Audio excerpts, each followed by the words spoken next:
Here in the studio. Good to see you, Marcus. Good to see you too, sir. First up, the IMF painting a rosier picture of the global economy. Tell us more.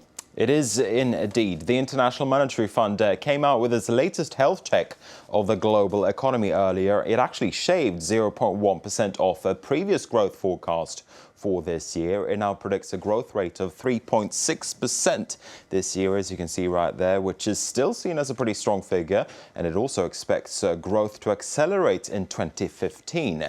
The IMF says that the global recovery is stronger and also broader than it was just 6 months ago. If we break down that headline figure of 3.6%, you'll see here that the IMF says that the US economy is fueling global growth with an expected 2.8% expansion this year. Japan and the Eurozone are behind, but their rates are getting better. At the same time, the IMF cut its forecast for emerging economies, a label that includes countries like China and India. As you can see there, emerging economies, the IMF expects will grow by 4.9% this year.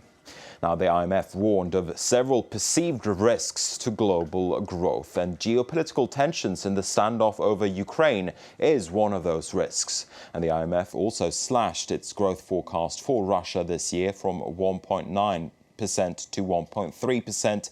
This, as the IMF says, that Russia is already dealing with economic headwinds, and the tensions with the West over Ukraine could make its situation even worse. IMF chief economist Olivier Blanchard explained how Russia could feel the pinch.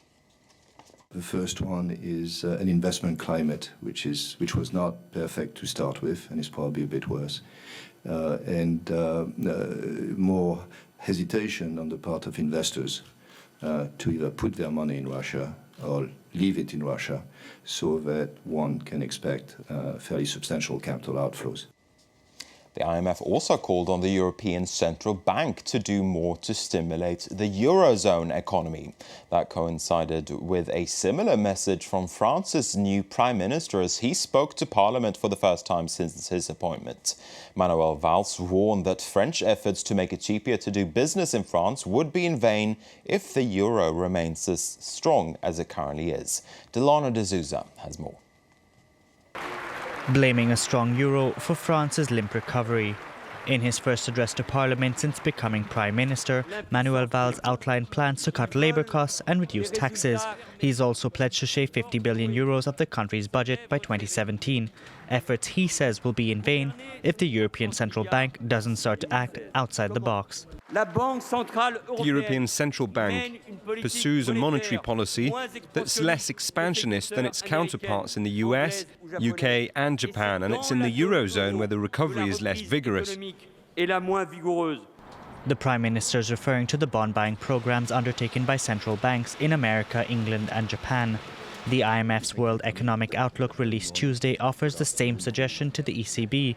It says more monetary easing is necessary to sustain activity and lower the risk of deflation.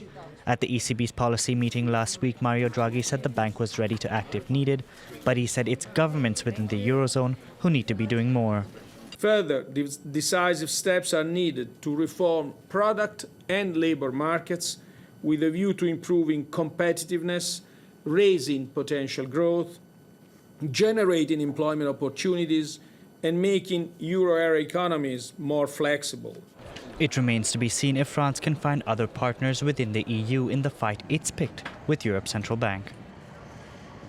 We're going to take a look at the stock markets next. And over in the United States, the indices snapped a 3-session losing streak on Tuesday.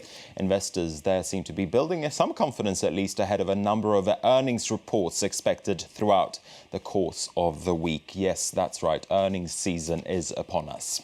Here in Europe, there was red across the board when the continent's main indices closed. The Ukraine crisis was seen to be putting a dampener on shares. The London FTSE 100 was down 0.5%, and the CAC 40 here in Paris was down 0.25%. We're going to finish up with a corporate story. A U.S. court has ordered the Japanese drug company Takeda to pay $6 billion in punitive damages. That's 6 times more than Takeda's last full-year profits. The ruling is part of a legal fight over claims that the firm tried to cover up a possible link between its diabetes drug Actis and bladder cancer. Takeda's American business partner Eli Lilly was also ordered to pay $3 billion. The two companies say that they'll fight this decision vigorously and they'll challenge the court ruling. That is the business news for now. I'll be back with more soon. Now, though, back to you, Mark. Marcus Carlson, as ever, thank you very much indeed.